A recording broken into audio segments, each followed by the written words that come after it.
Hello warriors. आप सभी का द मॉन्क ट्रेडिंग स्टूडियो में स्वागत है। सो पिछले लेक्चर में हमने देखा था कि रिस्क मेथोडोलॉजी जो है वो कैसा रहना चाहिए और नॉर्मल और कंजर्वेटिव रिस्क मेथोडोलॉजी क्या रहता है।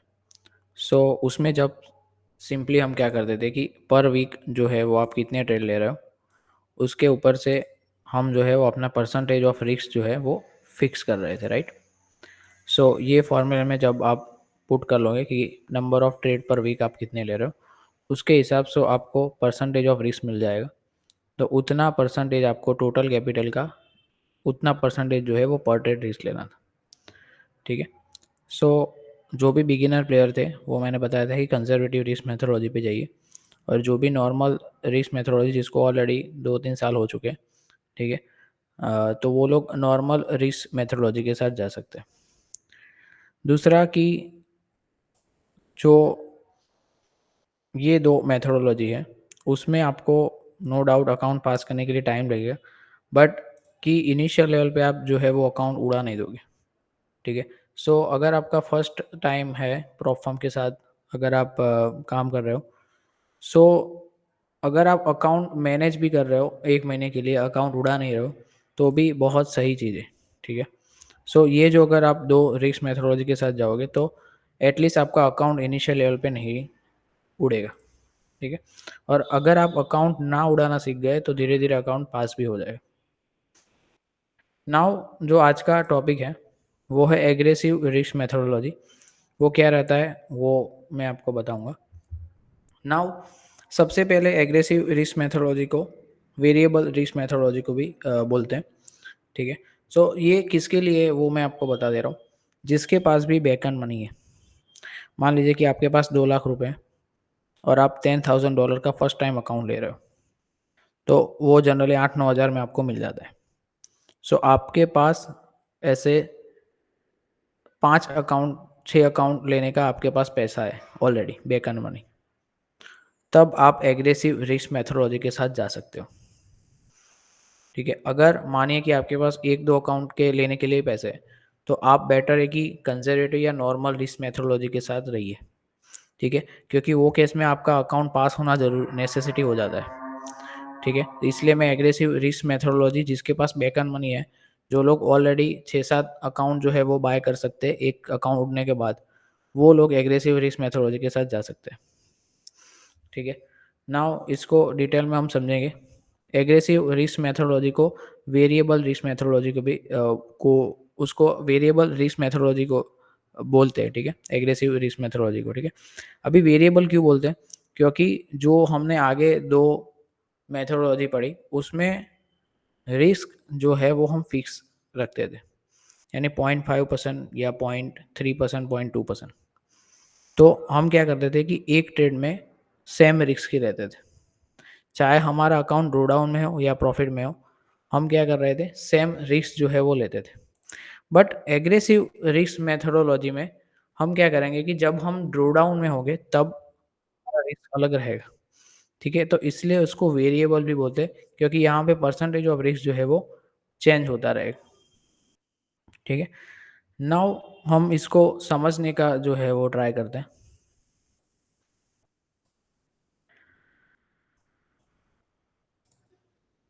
सो लेट्स से आपके पास जो है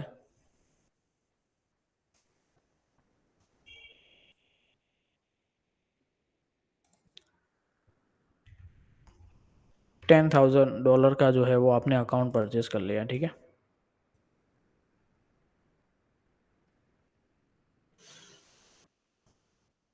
नाउ एग्रेसिव रिस्क मेथोडोलॉजी में आप क्या करोगे कि जो टोटल कैपिटल है उसका 1% यानी कि $100 आप पर ट्रेड जो है वो रिस्क लोगे, ठीक है।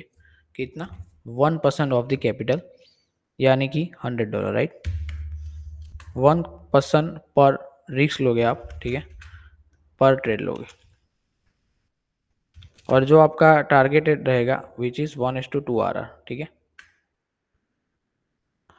सो 1:2 RR यानी कि आपको $100 का आपको रिस्क लेना है और $200 जो है वो आपका टारगेट रहेगा, प्रॉफिट टारगेट, राइट।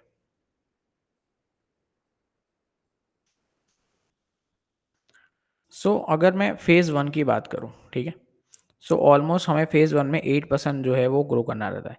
यानी हमारा फ़ेज़ 1 का जो प्रॉफ़िट टारगेट रहता है, वो रहता है 8% ऑफ द कैपिटल, यानी कि हमारा जो टारगेट है वो $800 है, राइट? तो हमारा प्रॉफ़िट टारगेट पीटी लिख दे रहा हूँ, ठीक है? वो है स्टेप 1 का $800। हमें सिर्फ़ 4 ट्रेड चाहिए, फर्स्ट स्टेप को पार करने के लिए। 4 सही ट्रेड 1:2 आरआर वाले, क्योंकि 1% आप रिस्क ले रहे हो, $200 जो है वो आपका प्रॉफिट टारगेट रहेगा।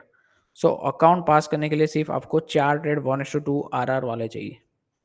सो जो भी एक्सपीरियंस ट्रेडर है, ठीक है, वो 1 वीक में आपको अगर 4 ट्रेड सही चले जाते हैं, तो ऑब्वियसली आपका अकाउंट जो है वो पास हो सकता है, ठीक है।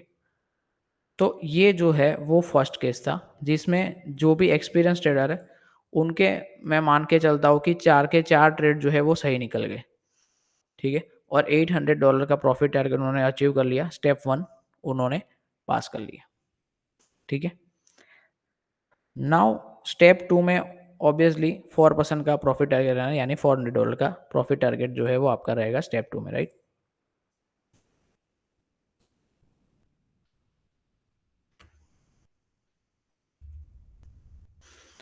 सिमिलरली स्टेप 2 में भी आपको यही करना है कि 1% ऑफ द कैपिटल जो है वो आपको रिस्क लेना है, और जो 1:2 आरआर आपको फॉलो करना है, ठीक है?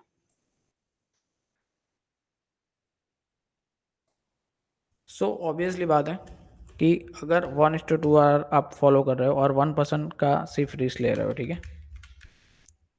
और $200 यानी कि प्रॉफिट टारगेट है, तो आपको सिर्फ 2 ट्रेड चाहिए अकाउंट को पास करने के लिए, ठीक है? फर्स्ट केस में मैं मान ले रहा हूँ कि आपके 2 के 2 ट्रेड सही जा रहे हैं, ठीक है? सेकंड केस में हम देखेंगे कि अगर गलत जा रहा है तो क्या चेंजेस होंगे, ठीक है?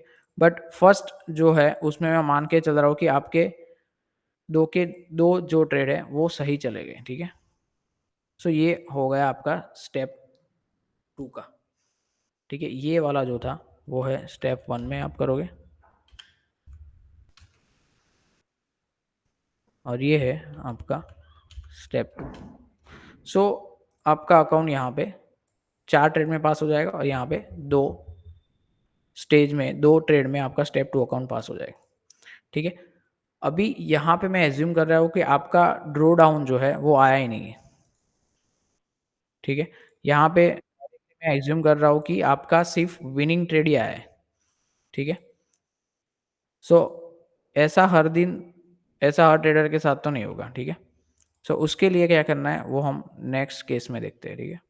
ये केस उनके लिए जिसका अकाउंट ड्रॉ डाउन में आया नहीं, डायरेक्ट आपका सभी ट्रेड सही हो गए, ठीक है? जो कि काफ़ी कम ट्रेडर ऐसे रहेंगे कि जिनके चारों के चारों ट्रेड सही गए, ठीक है? अगर आपको जल्द से जल्द अकाउंट पास करना है, तो क्या करना है कि जो भी बेस सेटअप है, जैसे कि मेजर न्यूज़ के दिन जो है वो आपके बेस सेटअप आपको मिलते हैं, लॉन्ग ट्रेड मिलते हैं, 1:2, 1:3 वाले आपको ट्रेड मिलते हैं। तब अगर आप 1 वीक में सिर्फ़ जहाँ पे मेजर न्यूज़ रहते हैं, जैसे कि वेडनेसडे, थर्सडे को रहते हैं, तो आप क्या कर रहे हो कि 1 दिन में सिर्फ़ 2 से 3 दिन ही ट्रेड कर रहे हो, ठीक है? आपका अकाउंट तब जल्द से जल्द पास हो जाएगा। ये कस उनके लिए जो ऑलरेडी एक्सपीरियंस है, क्योंकि हमने यहाँ पे ऑलरेडी मान के चला है कि सभी ट्रेड आपके सही गए, आपका अकाउंट ड्रॉ डाउन में गया ही नहीं। नाउ ऐसा भी हो सकता है कि आपके लेट्स से फर्स्ट ट्रेड आपने लिया, और आपका 1% जो है, जो आप एक ट्रेड में रिस्क ले रहे हो, तो वो आपका एसएल चला गया, यानी $100 का आपका लॉस हो गया, ठीक है? तब क्या करना है वो देखते हैं। अगर आपका $100 का लॉस हो रहा है, यानी आपका अकाउंट अभी $9900 पे है, ठीक है? आपका फर्स्ट जो ट्रेड है उसमें आपका एसएल चला गया, ठीक है? ये जो है आपका अभी बैलेंस है, और आपका अकाउंट 1% के ड्रॉ डाउन में। जब भी आप ड्रॉ डाउन में हो, मेजर जो ट्रेडर है वो गलती ये करते हैं कि ड्रॉ डाउन में अगर आते हैं तो आप रिस्क बढ़ा देते हो। रिस्क बढ़ा के क्या करते हो? लॉस कवर करने का कोशिश करते हो।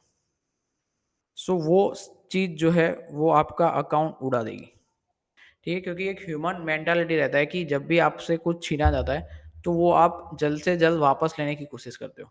तो जो आपका $100 यहाँ पे एसएल गया है, ठीक है? तो वो आप क्या करते हो, वो लॉस आप जल्द से जल्द कवर करने की कोशिश करोगे और उसके चक्कर में आप क्या करोगे, लॉस बढ़ा दोगे।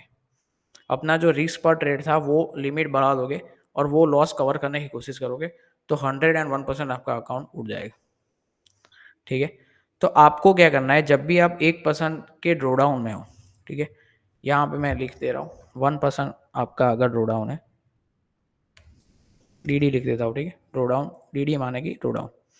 सो जब भी आपका अकाउंट जो है वो 1% के ड्रॉडाउन में है, तब आपको रिस्क जो है वो घटा देना है। यानी जो 1% आप रिस्क ले रहे होते हैं, अभी आपको लेना है 0.5% रिस्क पर ट्रेड। ठीक है? सो अभी आपको जो 1% रिस्क यानी $100 पर ट्रेड रिस्क ले रहे होते हैं, अभी आपको सिर्फ $50 लेना है। ठीक है?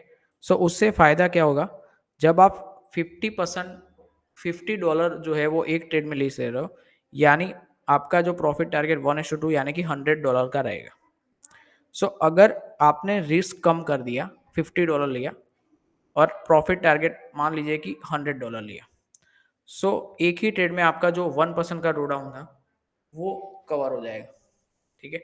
सो यहाँ पे जो $50 का आपने रिस्क लिया, 1:2 अगर आरआर फॉलो कर रहे हो, तो एक ट्रेड में आपका पूरा ड्रॉ डाउन जो है वो कवर हो जाएगा।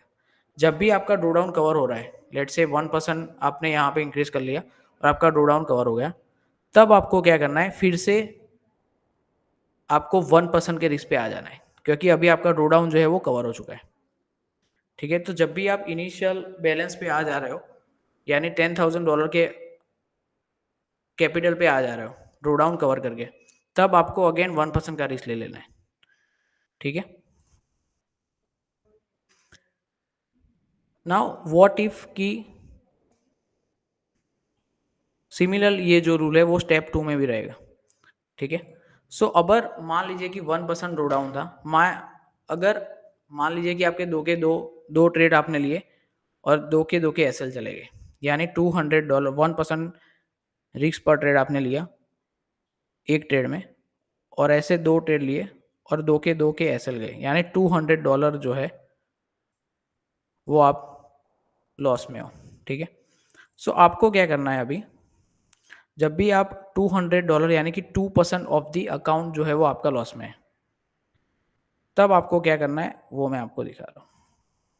सो होप सो ये समझ में आ गया होगा कि अगर आपका अकाउंट जो है वो 1% के ड्रॉ डाउन में है, ठीक है, तो आपको क्या करना है, रिस्क जो है वो डिक्रीज करके 0.5% रिस्क पर ट्रेड लेना है और 0.5% रिस्क तब तक लोगे जब तक आपका ड्रॉ डाउन कवर नहीं हो जाता।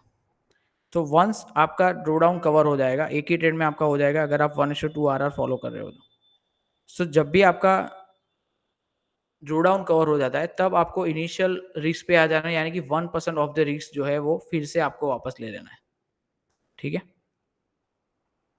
नाउ अभी मानिए कि आपका 2 ट्रेड गलत चला गया और आपका अकाउंट का बैलेंस जो है वो 9800 पे आ गया।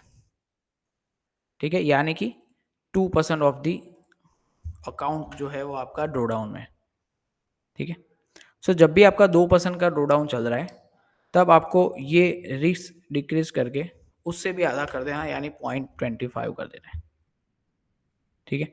सो अगर 1% ड्रॉ डाउन था, तो हमने क्या किया था, 1% जो रिस्क पर ट्रेड ले रहे थे वो 0.5 कर दिया। अभी 2% ड्रॉ डाउन है, तो उससे भी आधा, यानी कि 0.5 का आधा 0.25 रिस्क पर ट्रेड कर देना है। ठीक है? सो जब भी आप 0.5 रिस्क पर ट्रेड लोगे, और मैं मान के चल रहा हूँ कि आप 1:2 आरआर फॉलो कर रहे हो, ठीक है, यानी कि $50 का टारगेट आपका रहेगा, राइट? सो अगर आप 0.25 का रिस्क ले रहे हो, तो 1:2 आरआर फॉलो कर रहे हो, तो $50 का आपका जो है वो टारगेट रहेगा। सो आपको 4 ट्रेड लगेंगे 1:2 वाले, ये 2% का ड्रॉ डाउन कवर करने के लिए।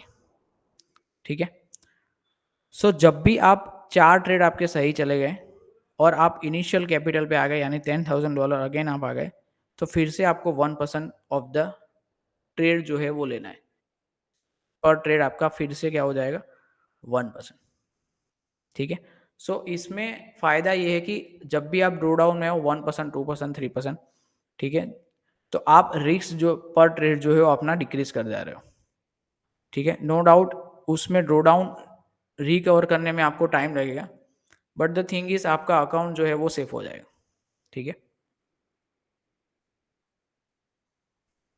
सो सिमिलरली अगर 3% ऑफ द ड्रॉ डाउन है, 4% ऑफ द ड्रॉ डाउन है, आपको कॉन्स्टेंटली जो है वो रिस्क डिक्रीज़ करते जाना है, ठीक है? मेजरली जो अगर 2 से 3% का आपका ड्रॉ डाउन है, तो आपको 0.25 रिस्क पर ट्रेड लेना है और जब तक आपका ड्रॉ डाउन कवर नहीं हो जाता, तब तक आपको सेम 0.25 के रिस्क पे ही लेना है, पर रहना है, ठीक है? और जब आपका ड्रॉ डाउन कवर हो जाए, तब आप 1% पर ट्रेड जो है वो रिस्क ले सकते हो, ठीक है? ऐसे आपका प्रॉफिट टारगेट जो है वो अचीव होगा। सेम नी जो रूल्स है, वो आपको स्टेप 2 में भी करना है, ठीक है? स्टेप 2 में अगर मान लीजिए आपका 1% ड्रॉ डाउन आ गया, तो आपको 0.5 जो 1% पर ट्रेड रिस्क पर ट्रेड ले रहे थे, वो आपको अभी 0.5 रिस्क पर ट्रेड लेना है। कब तक लेना है? जब तक ड्रॉ डाउन कवर नहीं हो जाता। वन्स आपका ड्रॉ डाउन कवर हो जाएगा स्टेप 2 में, तब फिर से आपको 1% रिस्क पर ट्रेड पे आ जाना है, ठीक है? और ऐसे अपना प्रॉफिट टारगेट जो है वो अचीव करना है। सो ऐसे आपको रिस्क जो है वो कंटिन्यूअसली बदलते रहना है, इसलिए इसको वेरिएबल रिस्क मेथोडोलॉजी भी बोलते हैं, ठीक है? सो ये आपको फॉलो करना है। अगर आपके पास बैक एंड मनी है और आप थोड़ा-सा एग्रेसिव जाना चाहते हो, तो आपको ये जो है वो रिस्क को फॉलो करना है। ये मेथोडोलॉजी के आप साथ आप जा सकते हो। अदरवाइज़ आप 0.5 को जो भी अपना नॉर्मल रिस्क मेथोडोलॉजी है, उस पे आप टिके रह सकते हो, जिसमें क्या है कि आप रिस्क जो है वो चेंज नहीं कर रहे हो। यहाँ पे आपको अगर ड्रॉ डाउन है तो रिस्क लिमिट जो है वो बदलते रहना है। वहाँ पे उतना दिमाग नहीं लगाना है। नॉर्मल या कंज़र्वेटिव रिस्क मेथोडोलॉजी उसमें कंटिन्यूअसली आपको पर ट्रेड जो है वो हमारा रिस्क लिमिट फिक्स ही रहता था। ठीक है? उसमें आप ड्रॉ डाउन में हो या प्रॉफिट में हो, रिस्क परसेंटेज हमेशा सेम ही रहेगी। ठीक है? यहाँ पे आपको चेंज करना है। क्योंकि यहाँ पे हम रिस्क जो है 1% ले रहे हैं। ठीक है? इसलिए हमको चेंज करना पड़ता है जब आपको ड्रॉ डाउन में हो तब। ठीक है? तो जिसके पास बैकअप मनी है, आप इस ये यहाँ पे जाइए तो क्या है कि आपका अकाउंट जो है वो जल्दी से पास हो जाएगा। दूसरा जिसके पास एक्सपीरियंस ऑलरेडी है, वो तो बेटर है कि आप ये वेरिएबल के साथ ही जाओ। ठीक है? तो क्या है कि आपका अकाउंट जो है वो जल्दी पास हो जाता है यहाँ पे, ये मेथोडोलॉजी से। ठीक है? तो होप आपको समझ में आ रहा है मैं क्या बोल रहा हूँ। नाउ कुछ-कुछ गलतियाँ जो है वो बिगिनर करते हैं, जब भी प्रॉप फॉर्म के साथ काम करते हैं तब।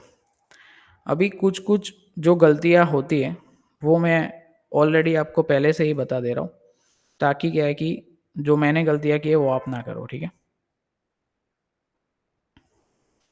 So point to be remember जब भी आप परफॉर्म के चैलेंजेस ले रहे हो। सबसे पहले अगर आपने कोई भी परफॉर्म चैलेंज अब तक नहीं लिया है, तो आपको डायरेक्टली हायर जो अमाउंट का परफॉर्म नहीं लेना है, यानी $1,00,000 $50,000 का अकाउंट नहीं लेना है। आपको सबसे लोएस्ट 5,000 या $10,000 का ही अकाउंट लेना है। वहाँ पे आप जब आप कंसिस्टेंटली प्रॉफिट विथड्रॉ करते हो, तब आपको सोचना है कि अभी बड़ा अकाउंट के साथ मैं जा सकता हूँ। कम से कम आपने 3 या 4 पे आउट अगर आप निकाल रहे हो कंसिस्टेंटली महीने के एंड में, ठीक है? तब आपको कैपिटल या एसेट अंडर मैनेजमेंट बढ़ाने का सोचना है।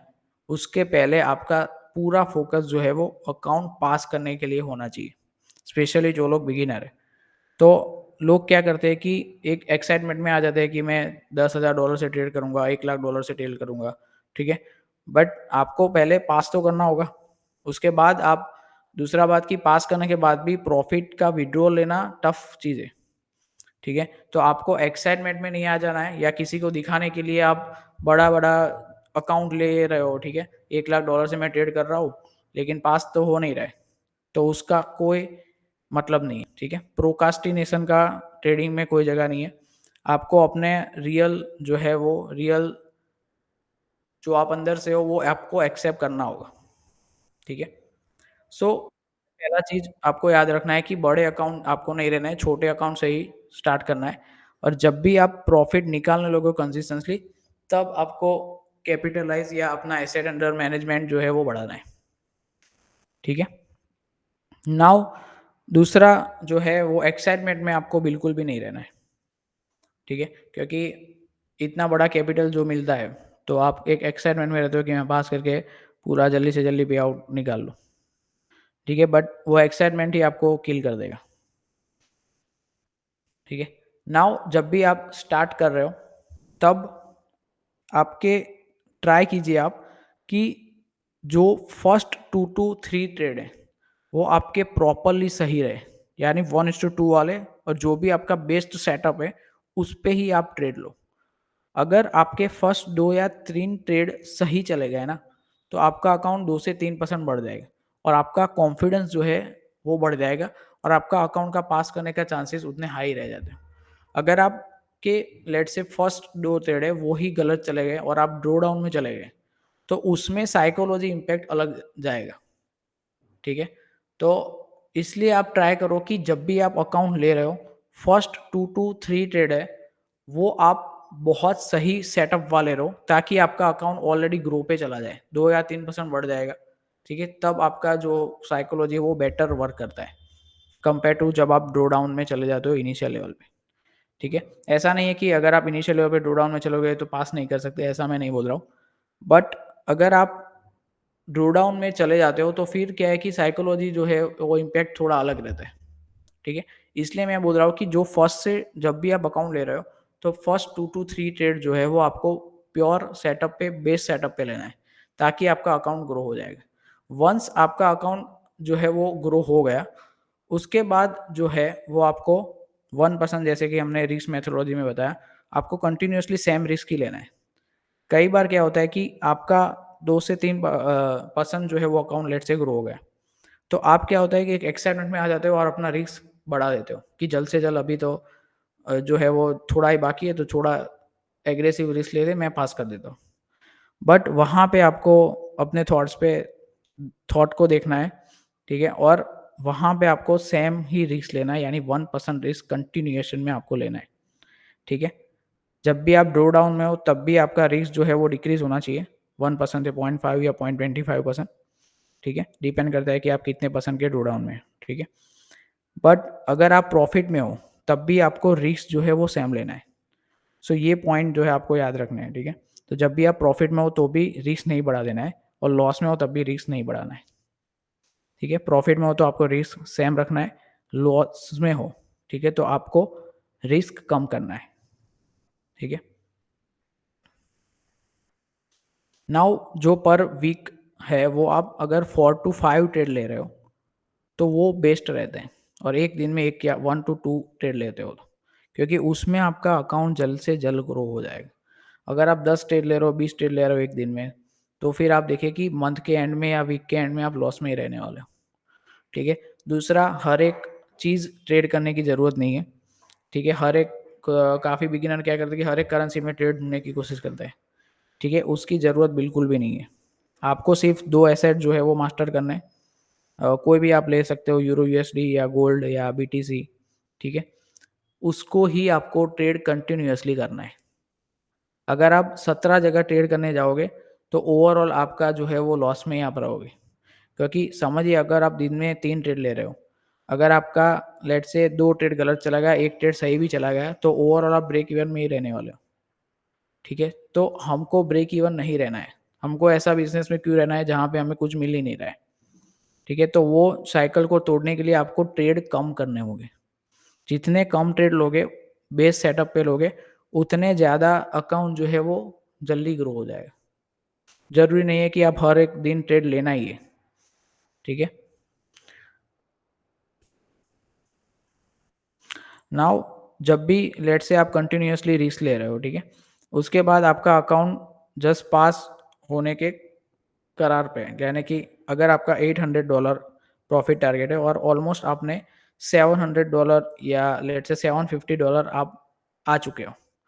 तब क्या करना है, यानी कि आपका जब भी प्रॉफिट टारगेट में $40-50 का ही डिफरेंस आ रहा है, यानी कि $800 आपका प्रॉफिट टारगेट है और ऑलरेडी आप $750 तक रीच कर चुके हो, यानी $750 आप प्रॉफिट कर चुके हैं, सिर्फ $50 ही बाकी है अकाउंट पास करने के लिए। तब क्या रहता है कि आपका एक्साइटमेंट बढ़ जाता है क्योंकि आप जस्ट अकाउंट पास करने वाले हो और सिर्फ $50 का अंतर है, तो तब काफ़ी लोग क्या करते हैं कि रिस्क बढ़ा देते हैं, क्योंकि रिस्क बढ़ा के थोड़ा-सा मैं पॉइंट ले लेता हूँ और $50 का जो है प्रॉफ़िट है, वो करके मेरा अकाउंट पास हो जाएगा, ऐसा सोचते हैं आप। बट वहाँ पे अगर समझिए कि आपने रिस्क बढ़ाया, तो अगर वो ट्रेड गलत चला गया, तो आप अगेन जो प्रॉफ़िट टारगेट है, उससे दूर चले जाओगे और तब आपका साइकोलॉजी फिर से बिगड़ जाएगा। सो जब भी आप 50 या $100 काफ़ी क्लोज़ आ जाते हो प्रॉफ़िट टारगेट पे, तब आपको रिस्क कम कर देना है। यानी जो 1% आप रिस्क ले रहे हो तो, तब आपको 0.5 लेना है, ठीक है?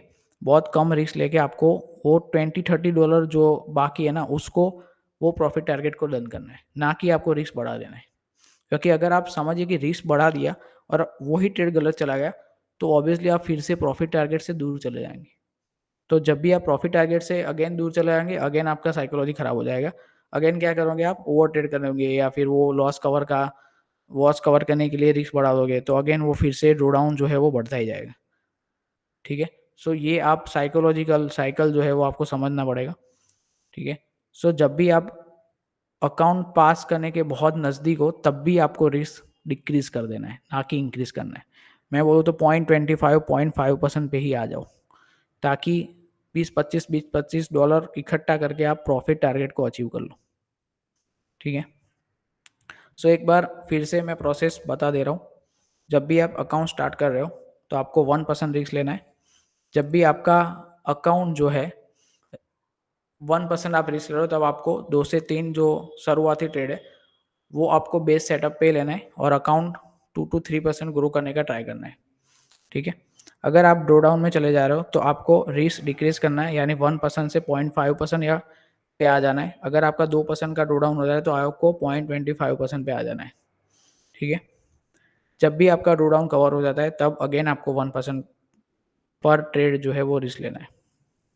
दूसरा, जब भी आपका अकाउंट ग्रो हो रहा है, ठीक है? आपने $300-400 कमा लिए, तो आपको एक्साइटमेंट में आकर रिस्क नहीं बढ़ाना है, सेम आपको 1% पर ट्रेड ही रिस्क लेना है। ठीक है? एंड लास्ट चीज़ कि जब भी आप प्रॉफ़िट टारगेट के बहुत पास आ चुके हो, तब आपको रिस्क डिक्रीज़ कर देना है, क्योंकि वहाँ पे क्या होता है कि अगर रिस्क इंक्रीज़ कर दोगे, तो फिर से आपका प्रॉफ़िट टारगेट से दूर चले जाओगे, अगर ट्रेड गलत चला गया तो। ठीक है? सो ये सारे पॉइंट्स जो है आपको ध्यान में रखने पड़ेंगे। ठीक है? नाउ जो अच्छे परफ़ॉर्म कौन से हैं, वो हमने सब डिस्कस किया था। ठीक है? लेक्चर में हम देखेंगे कि इसको प्रोफ़ॉर्म को कनेक्ट कैसे करते हैं और MT5 को यूज़ कैसे करते हैं, ठीक है? आप यूट्यूब में भी आप सर्च करोगे तो मिल जाएगा, ठीक है? फिर भी मैं आपको एक बार इन्फॉर्मेशन के लिए बता दूँगा, ठीक है? सो ये 3 रिस्क मैनेजमेंट जो है वो यहाँ पे टॉपिक ख़त्म होता है। तो आपको अपने अनुसार जो है वो मेथोडोलॉजी चुनना है कि आप कैसे इंसान हो, उसके अकॉर्डिंगली आपको अपना मेथोडोलॉजी जो है वो चुनना है। अगर आप स्काल्पर हो, तो ऑब्वियसली आप जो कंज़र्वेटिव रिस्क मेथोडोलॉजी है 0.25 वाला, वहाँ पे आप जा सकते हो, ठीक है? क्योंकि वहाँ पे आपको 1 वीक में आप बहुत सारे ट्रेड लेने वाले हो, ठीक है? अगर आप जो है वो दिन में 1 से 1 टू 2 ट्रेड लेने वाले हो, तो आप 0.5 या 1% वाले रिस्क मेथोडोलॉजी के साथ जा सकते हो, ठीक है? तो सबसे पहले आपको ढूँढना है कि आप कौन से मेथोडोलॉजी के साथ जा सकते हो, या फिर आप कैसे डिसाइड कर सकते हो कि 1 वीक में आप कितने ट्रेड ले रहे हो। उससे डिसाइड हो जाएगा कि आपको कौन से रिस्क मेथोडोलॉजी के साथ काम करना है, ठीक है? ठीक है, तो आज के लिए इतना रखते हैं। मिलते हैं नेक्स्ट सेशन में। Thank you.